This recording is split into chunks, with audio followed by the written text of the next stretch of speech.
एक दिन की बात है, आरोही सुबह पार्क में टहलते हुए जा रही थी। तभी उसे एक रोती हुई बच्ची मिली। आरोही ने उससे रोने का कारण पूछा तो लड़की ने बताया कि वह जिस गुड़िया से खेल रही थी वह इसी पार्क में कहीं खो गई है। आरोही ने उस बच्ची को उसकी गुड़िया ढूंढ लाने का आश्वासन दिया, जिससे वह बच्ची चुप हो गई। आरोही ने गुड़िया ढूंढने के लिए समय मांगी और फिर दूसरे दिन गुड़िया लाने का वादा करके वहां से चली गई। पर गुड़िया ना तो आरोही को मिली और ना ही उस बच्ची को।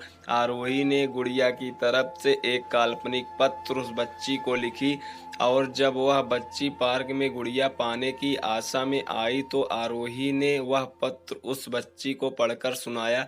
पत्र इस प्रकार था, कृपया रोना मत, मैं समय समय पर उस गुड़िया के बारे में तुम्हें लिखती रहूंगी, बस तुम रोना मत। अब आरोही रोज उस खोई हुई गुड़िया की तरफ से काल्पनिक पत्र लिखने लगी और लगभग रोज ही उस बच्ची को पढ़कर सुनाती, जो कि यात्रा का काल्पनिक वर्णन हुआ करता था।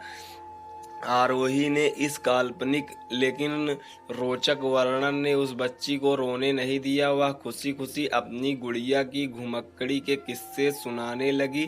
अब वह खुश रहने लगी। एक दिन जब काफी कहानियां हो गई तो आरोही ने एक दूसरे गुड़िया उस बच्ची को लाकर दी। जाहिर है वह गुड़िया बदली हुई थी। उस बच्ची को अपनी खोई हुई पुरानी गुड़िया जैसी नहीं लगी तो वह आरोही की ओर देखने लगी। आरोही अनजान बनते हुए गुड़िया में चिपकी एक चिट को निकाल कर पढ़ने लगी। उसमें लिखा हुआ था, यह मैं ही हूँ, तुम्हारी वाली गुड़िया जो पार्क में खो गई थी।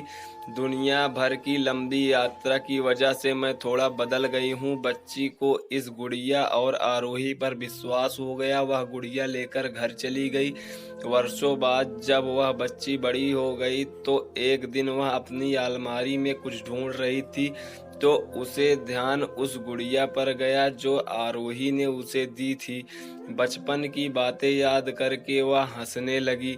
उसे सब समझ आ चुका था, लेकिन आरोही ने कैसे उसका मन रखा। उसे उस पर गुड़िया पर फिर प्यार आने लगा। वह उसे बड़े गौर से देखने लगी। तभी उसकी नज़र गुड़िया की फ्रॉक की आस्तीन में छुपे हुए एक छोटे से पत्र पे गई। उसने बड़ी व्याकुलता से वह पत्र निकाला और पढ़ने लगी।